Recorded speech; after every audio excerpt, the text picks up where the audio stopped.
Hey, good evening, good morning, good afternoon, wherever you are, whoever you are. This is yours truly, the Grand Queen, coming at you tonight. Welcome to the pit stop. We're a little late tonight, but that's okay. It's the what? It's the pit stop. It happens. We do what we got to do. Been a little under, I won't say a little. I was like somebody threw me under the bus. I was very, very sick. Grand Queen, all of this was super, super sick. I'm still pulling through, as you can hear. But I missed you guys, and I just wanted to share my experience for the past week or so, going into 2 weeks of this, I don't know, this crazy bug that's going on in the rural areas from actually new in the city and rural, all over America, all over most likely other countries as well. The virus is not privy to one set of people. You know what I mean? It's not prejudice at all. It is an equal opportunity. It is an equal opportunist. This virus, whatever they call it, the flu, or I don't know if it's RSV. I felt like I had a combination of things, but anyway, here I am. And again, welcome to the pit stop. I meant my mental health, the mental health check-in tonight. And I'm telling you, when you're sick and things like that, all sorts of things should be in place in the event you will need to go to the doctor. You will need a doctor. You will need some type of supplement along with the medical professionals, along with medical advice. And just so you know, a friendly reminder for you, we are not a medical, the Just Stop It show and the subsidiary show, the mental health, uh, our mental health check-in is not a medical advice. We are not a medical advisory board. We do not give medical advice. I do not give medical advice. It is always, I support, I do support the medical professional. We are here to work with the medical professionals uh, to create a common ground, to create a bond, to communicate between the community, patients, families, young people. It doesn't matter, young people, seniors, across generations, it doesn't matter. We're here to better communicate good mental health. And again, as a friendly reminder, the information in my videos are not intended nor implied to be a substitute for professional advice. Please always seek all content and text, graphics, images, and information contained in my videos is for general information purposes to enhance your good mental health, to enhance your life, to give you a leadway, to show you examples on having conversations, to start conversations. These videos is informational. This is educational to help you to start conversations about good mental health, about your physical self, about your well-being, to get those conversations started and to extend those conversations among your community leaders, among your family members, among the medical professional team. Always consult a medical professional team, doctor, health consultant, and counselors, case managers. I'm putting everybody in there because they all work together. They're interconnected, and they should all be working in your best interest for wellness and good mental health. Because there's different policies for your physiological. There are different directives to in place for to handle your physical self when things happen to you physically. But there's not enough. It's pertinent to each state. It depends on what each state those standards are, directives are. In New York State, I understand there's no written psychological, there are no written psychological directives for mental health in the event, such as the directives for physical, for actually medical proxy. There are no psychological, there's no psychological proxy in place. So looks like there needs to be some type of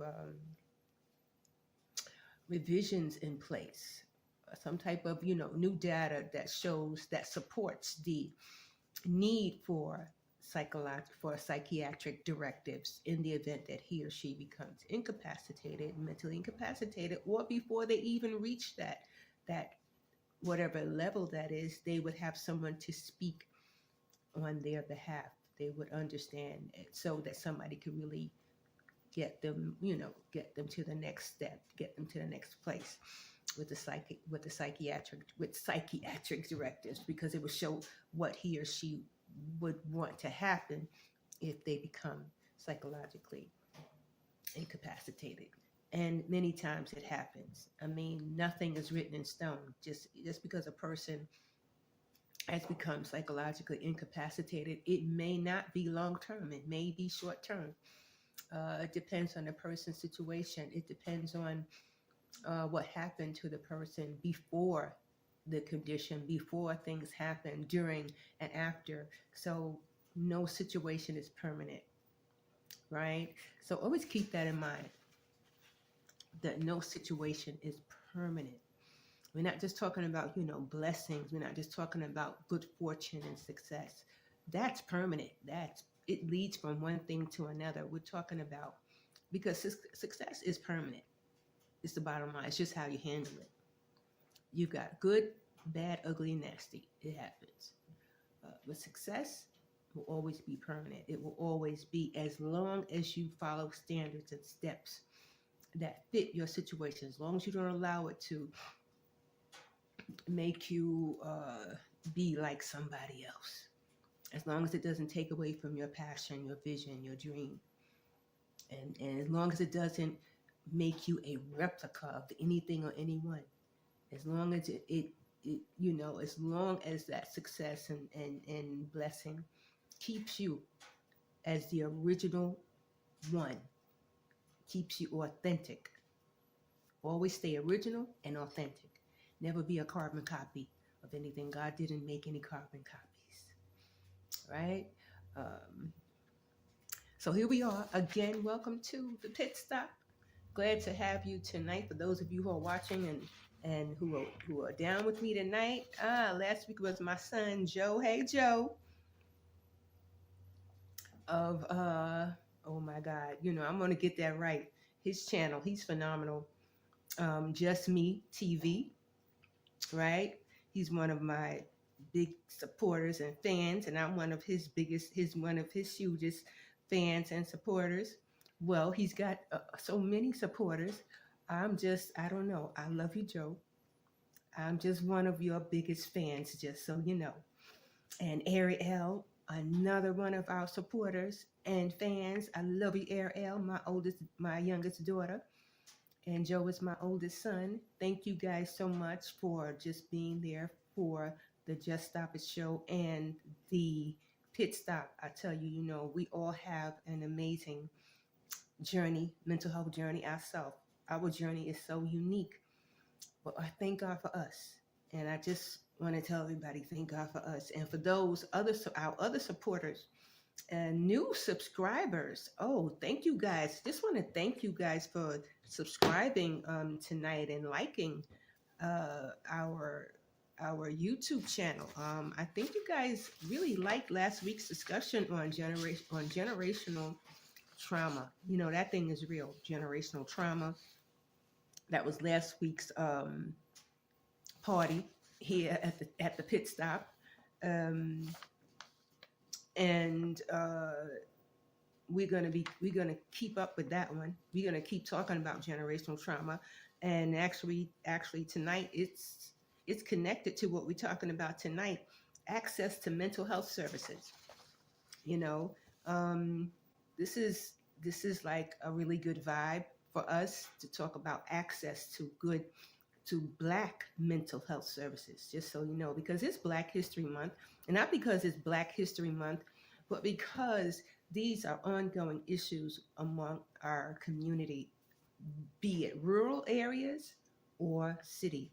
And in rural areas, they really suffer a lot more.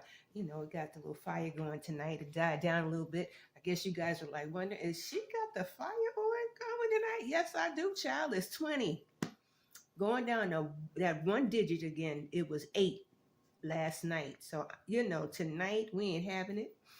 So yeah, so if you see the fire flickering a little bit, it's because we're trying to stay warm and trying to stay well. Not trying, we must stay warm and we must stay well because that's a part of our wellness, our ability to have our basic needs, food, water, shelter, warmth, you know, comfortability, love, nature, nurturing, emotional support. Those things are all equally important to us as humans, and we must learn to give that to each other. And if we can't give that to each other, then it's a crapshoot, period, because God put us here to do that. And those who do not have that as a part of their being and they don't operate in that character, they are dead walking. They are just zombies walking. I'm just saying.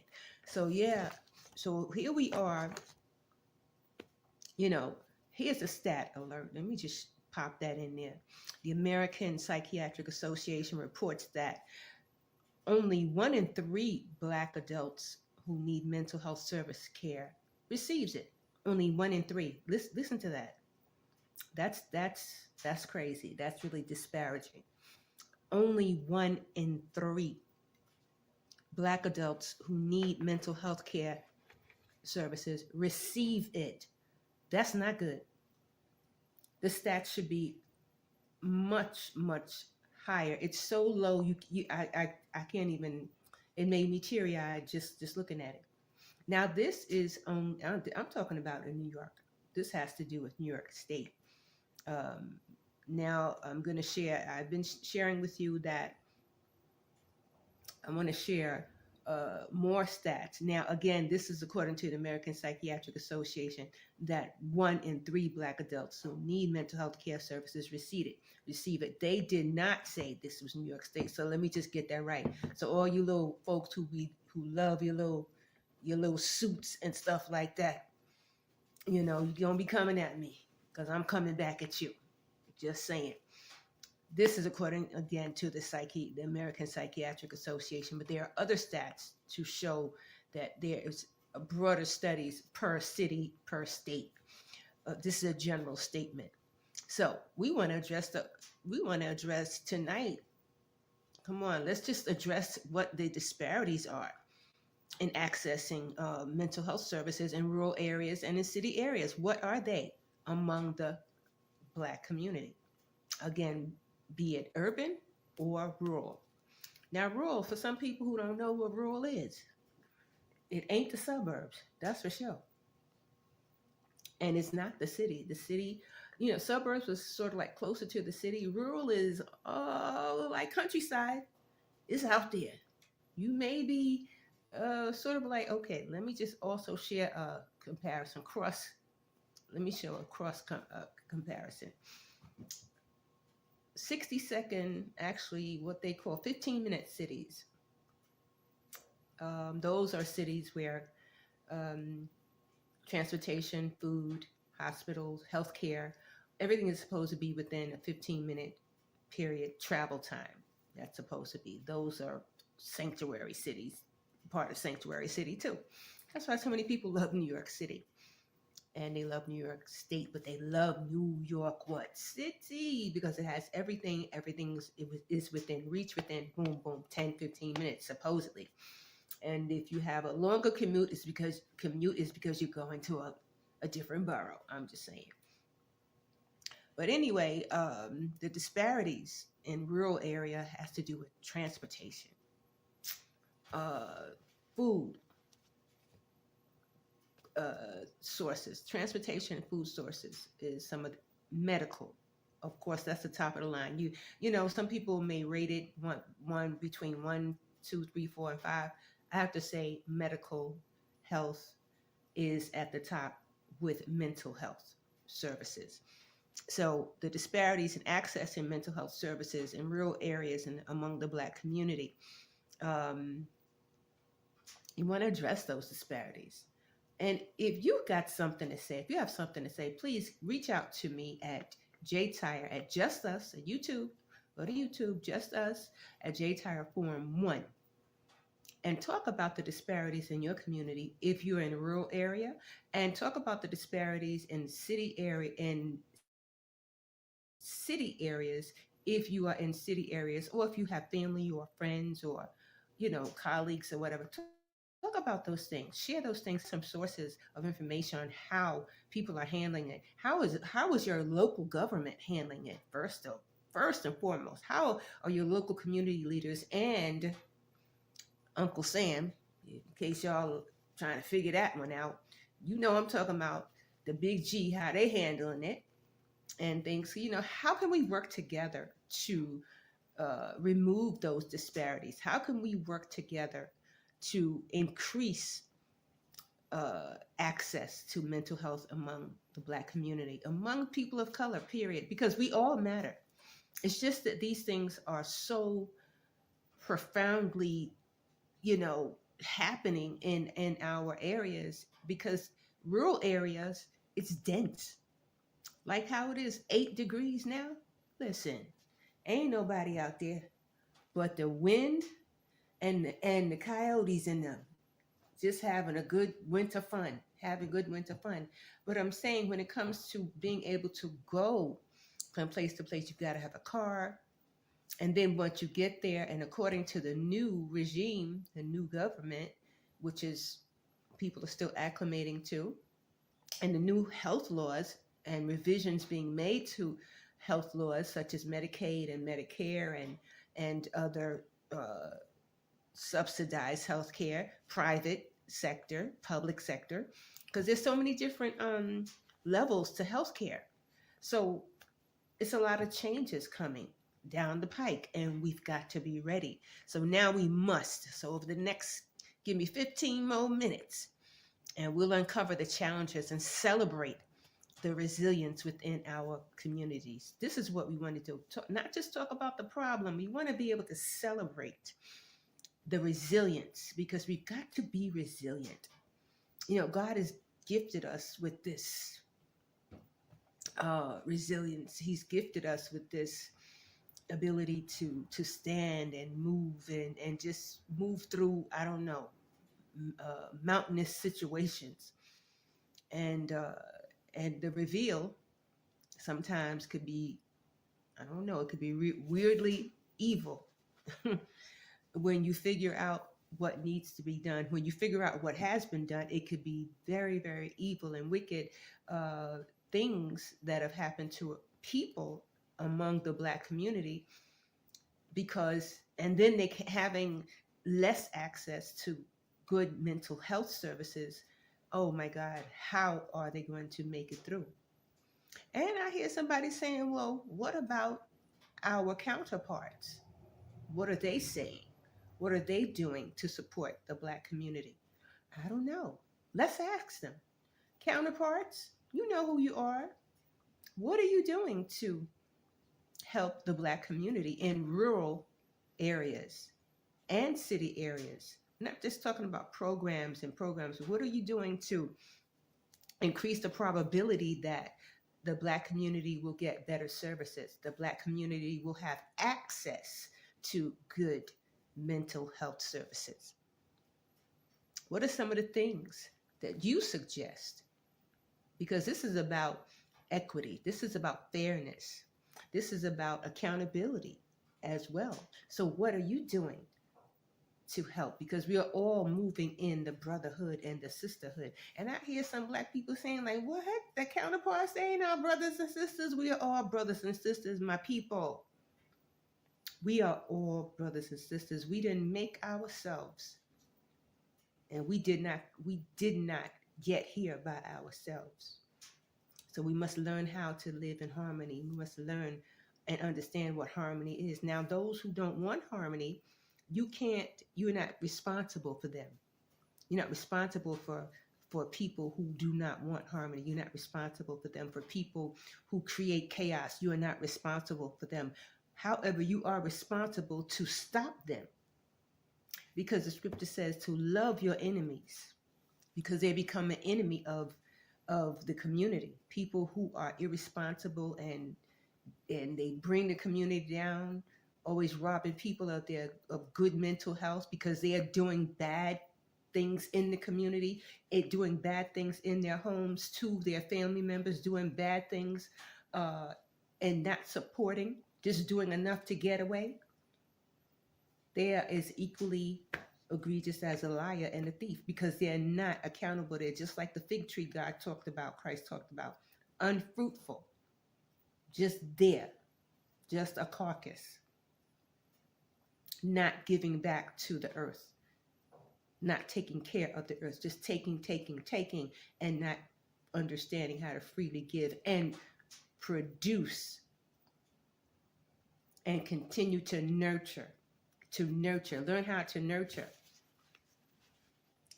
and be a part of a cause, advocate, and understand what accountability and equity means, fairness, which at the end of the rainbow is harmony.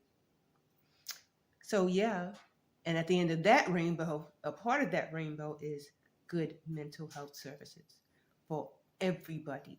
We're talking about tonight for who? For the Black community, because they have the most disparaging stats. They have the most disparaging outcomes for poor mental health and poor mental health services. I've witnessed it. I have witnessed it. I have witnessed it firsthand. So tonight, just a little bit of and we're still on the cool tip. We're still on the loosey tip. We're still making history, new history, and exploring the disparities in mental health services. And speaking of that, I gotta share this with y'all. Let me just I gotta holler at y'all with this one right here. I know somebody gonna fall down. The bodegas in the Bronx. See, I'm from the boogie down Bronx, but now I'm in rural areas. Now I'm in rural New York, but I'm from the Bronx. I love New York, but guess what? And I know y'all saw it on the media. The bodegas, Dominicans are selling. Well, it doesn't mean that all Dominicans own bodegas because you have Caribbean. I mean, you have Dominicans, you have Hispanics, and of the sort, but mostly Dominicans because this is what the article said that Dominicans are selling eggs for $3 for 3 eggs, either 3 or 4 eggs in a little Ziploc bag for $3. Because of course eggs is I don't even know how much eggs are now, like $12, $15, which is crazy. I don't know. But they're selling eggs. So I'm just saying, you guys are probably saying, well, where is that going? Where is she going with that in good mental health services in the Black community? That right there, that's connected to your food source. I'm just saying.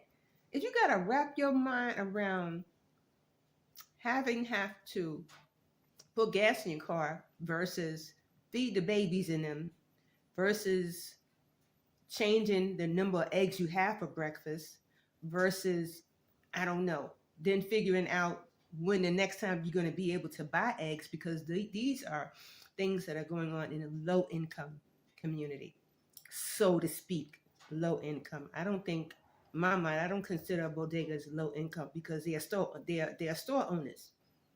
They are merchants. I don't consider them as low income. I consider them as a support system to help those with low income. And as everybody comes together and everybody rises up. So I don't know. I have a hard time with that low income thing. All right.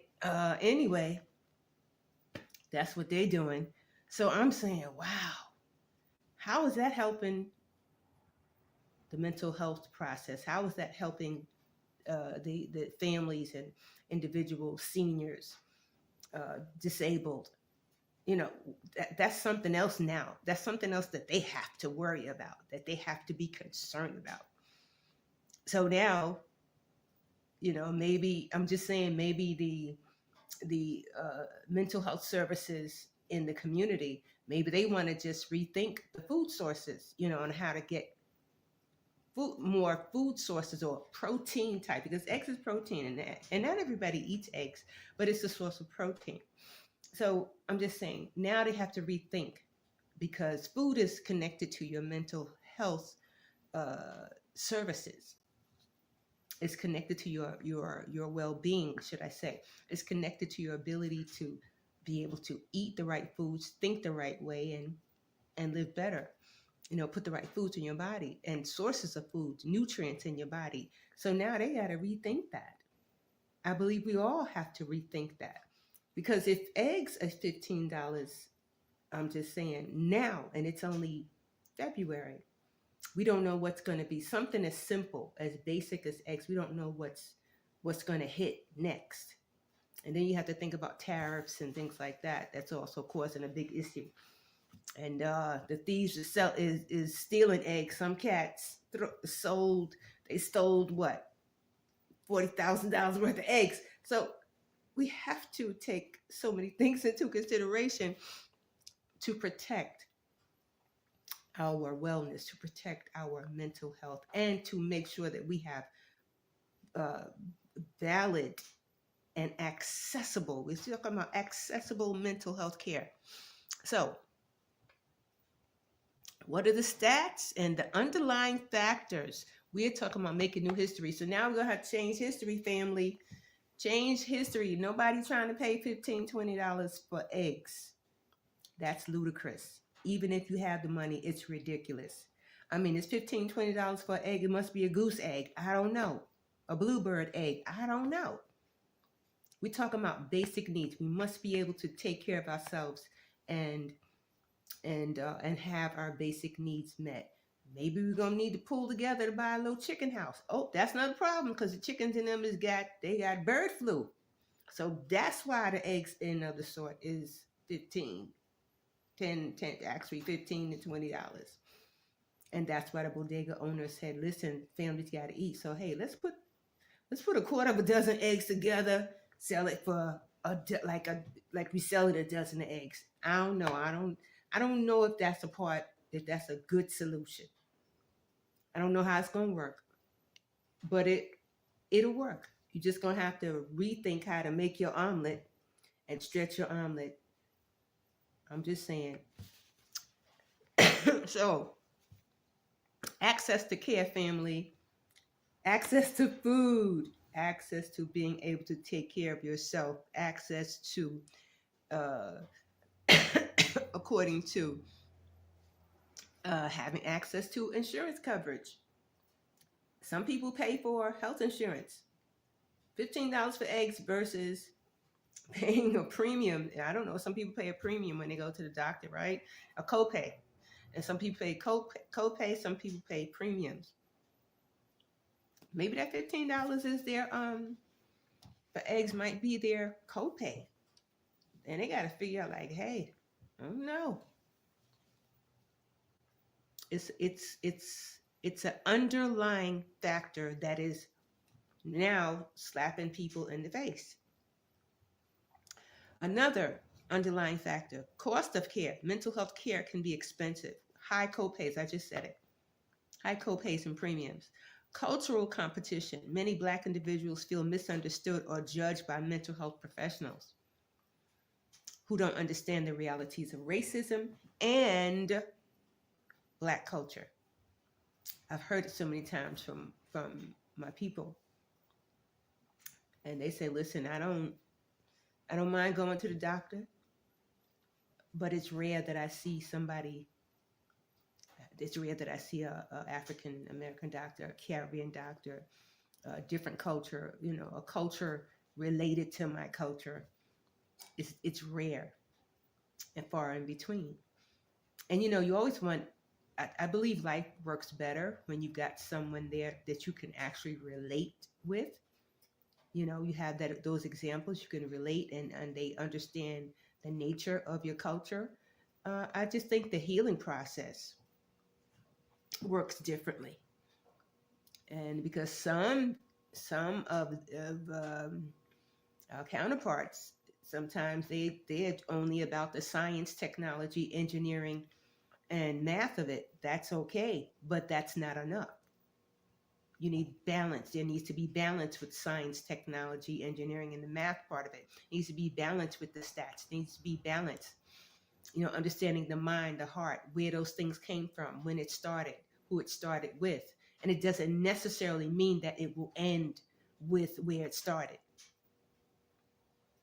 The solutions are vast, and they cannot say, hey, this is exactly what Black people go through this is exactly what's expected, the kind of illness is expected among Black people. Just because the stats says so, we can change the stats based upon a whole new plan.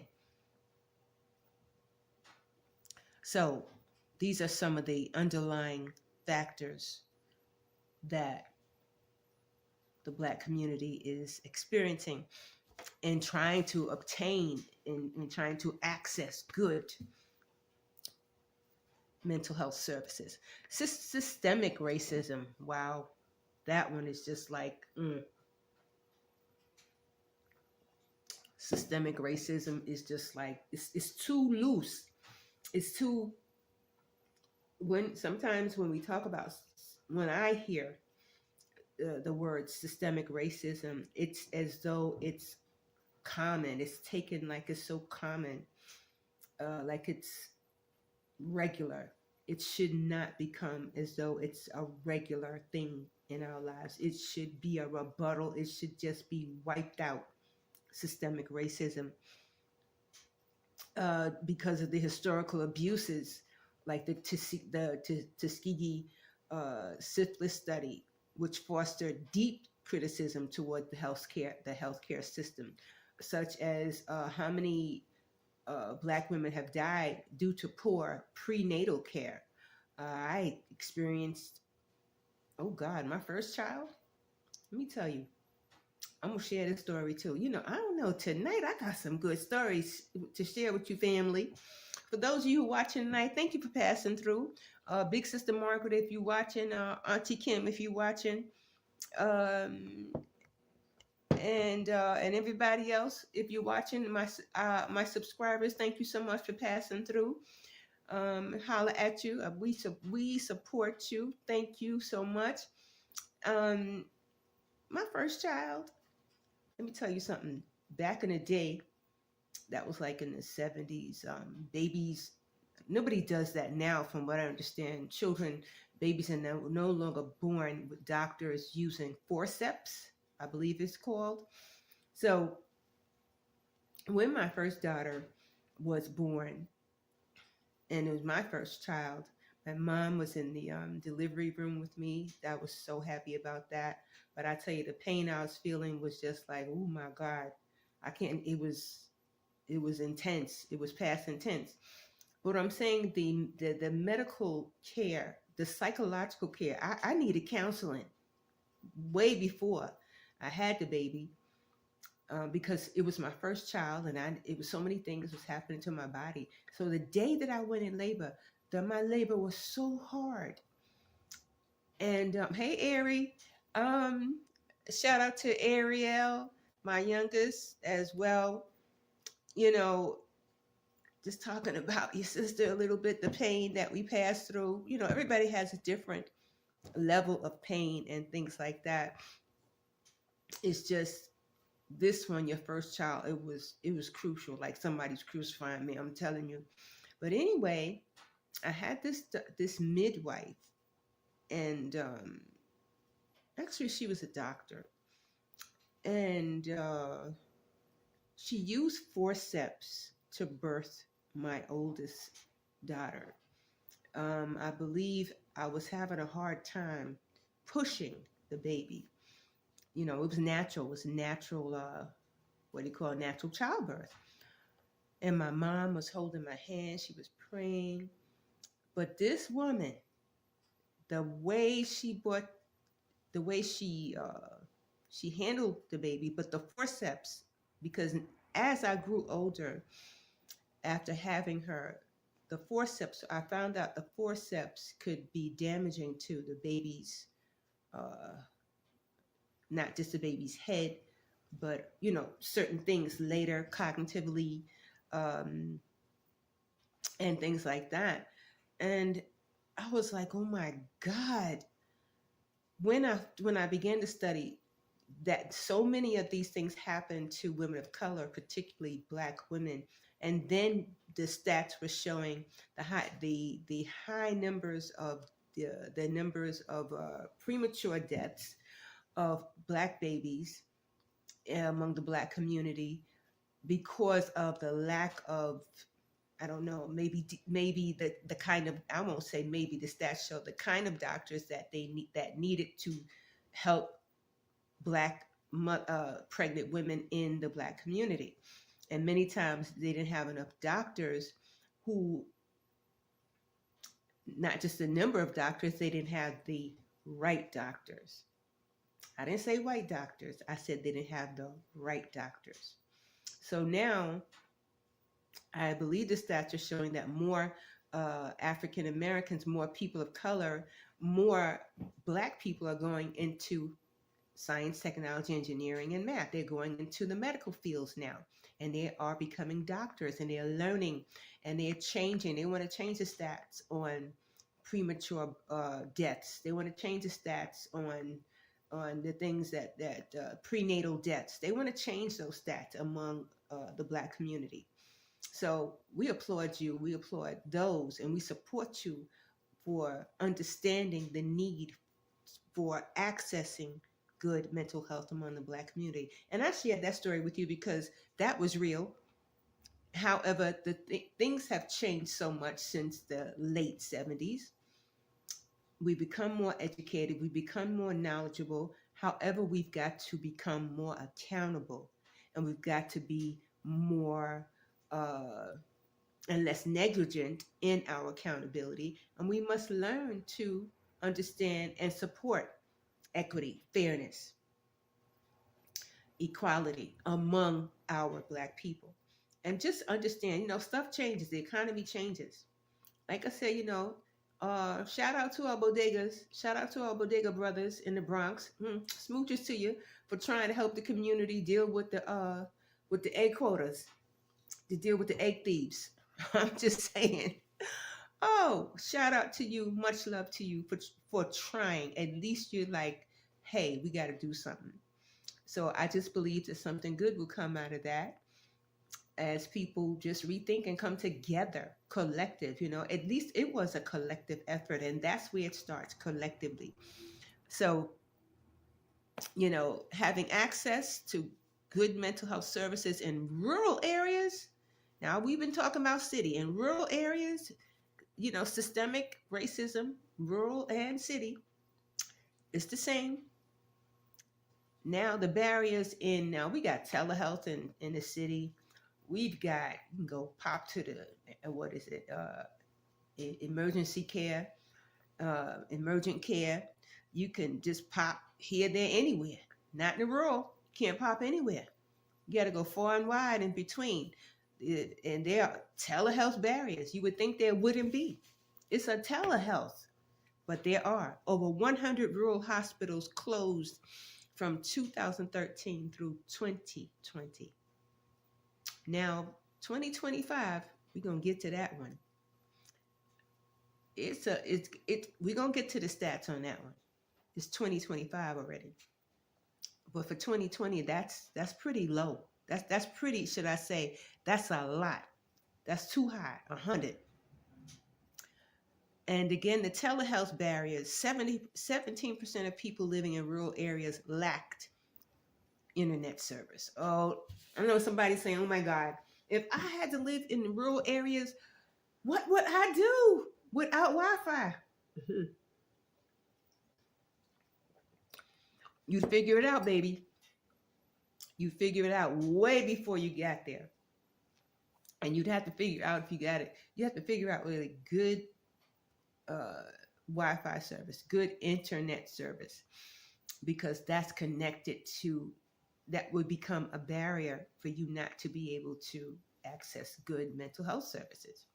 You've got to have internet. They've got to have, we all got to have internet. All right? So 17% of people living in rural areas lack broadband internet, limiting access to telehealth. You see how it's interconnected? You see how why the stats is so high? 17% living without uh, broadband. That raises the stats among the telehealth barrier. That's crazy. It raises stats among rural being able to go to emergency care. It raises the stats across the board. Local resources and initiatives, though, they are helping.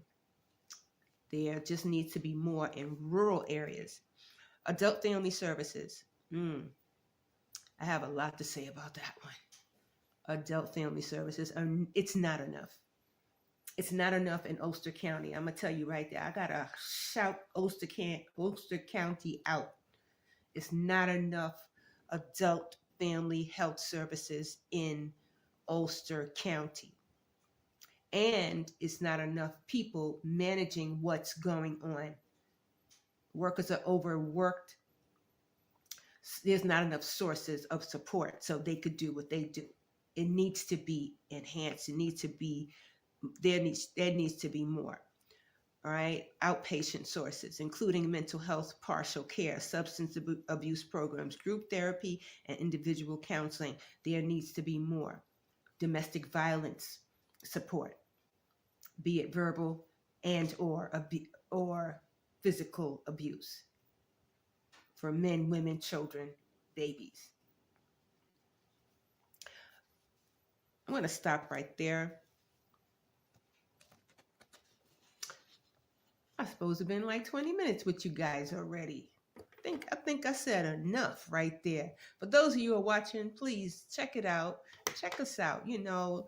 Subscribe and like us at Just Us, at J Tire Forum 1, at YouTube, and also go to Just Stop It MS. That is Just Stop It Mind Shift, but it's the acronym Just Stop It ms.com. That's my website, and you can go online and share some more stats and underlying factors that have affected access to Black mental health services in rural and urban communities.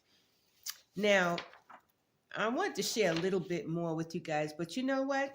I'm gonna stop right there. I just feel the need to stop right there and leave some little orange cushion with you. Just leave a little comfort pillow with you tonight. Again, last week we talked about generational trauma and mental health, and we're going to keep it moving in that one too. Tonight we talked about access to mental health services. This is the mental health check-in with the pit stop. Yours truly, the Grand Queen. And we can't stop.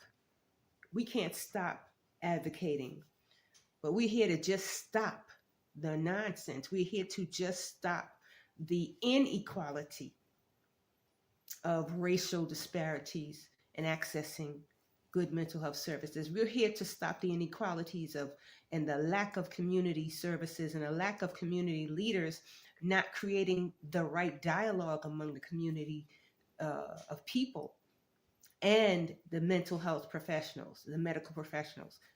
Also not creating enough conversations among the residents on what they need and how they need it. There's enough legislatures up in here spending the money and doing the stats. They understand the verbiage, they understand the timeline, they know how to, stop the meetings and pass the buck until they get the stats. And that some of them act like they don't know what the stats are.